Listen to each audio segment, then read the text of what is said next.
What's good, peeps? Welcome back to another video and continuing in the series of Computing 101. Alright, we're going to go ahead and look at laptops. Now, the first thing you need to note is that there are four different types of laptops. You have notebooks, which you actually call laptops, netbooks, Chromebooks, and also convertibles.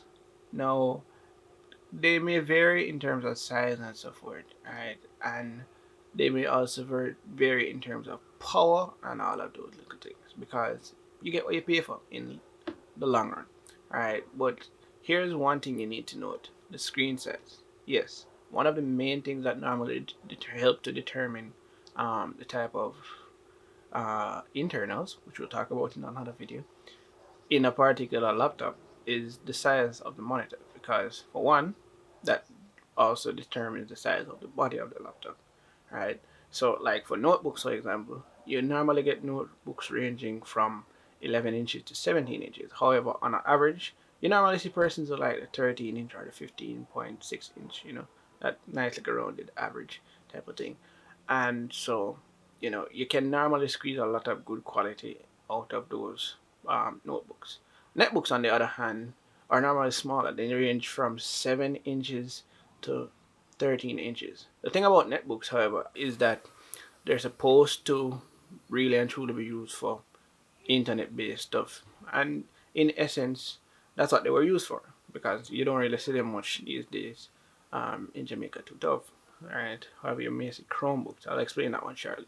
But yeah, netbooks were more internet based stuff. So, your basic, let me type an email, your basic, let me just browse the web and, get some little minor online tasks done. Alright, that's what you normally use a netbook for. Right? Persons have done a whole lot more with them. Alright, but those simpler tasks is what you would use it for.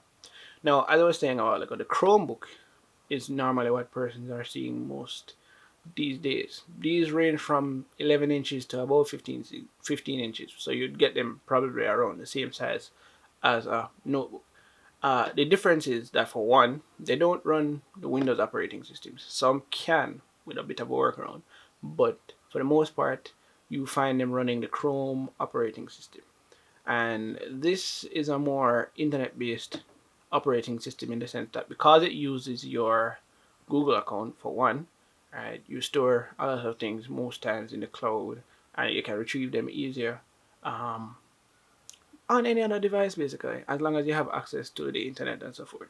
That doesn't mean you can't use it offline, but the thing about it is that because it stores, because of the nature of the operating system, it's more likely to store things online once it's connected to the internet, and it utilizes a lot of Android applications. So you'll always have a list of your softwares and all that you can install on it, and once it's tied into your Google account.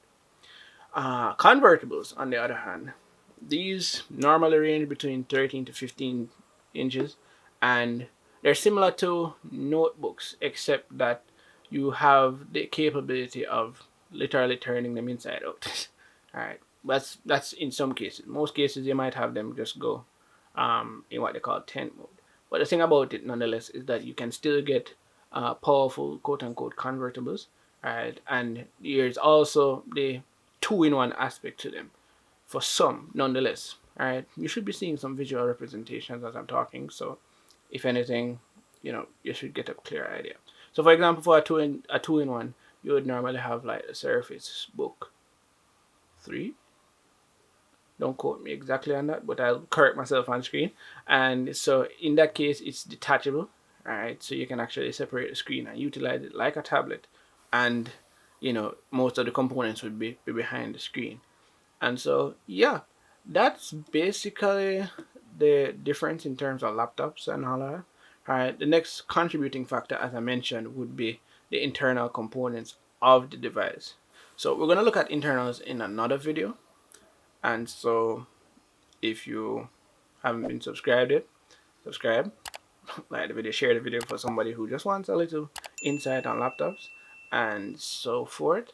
And if you want to learn about desktops next, the video will be right here on this side. Yeah. And so you can go ahead and watch that. If not, you can go ahead and watch the videos on internals right here. Alright. And Thank you very much for supporting the channel and starting to watch the series if you just started. And till my next video, catch you later, peeps.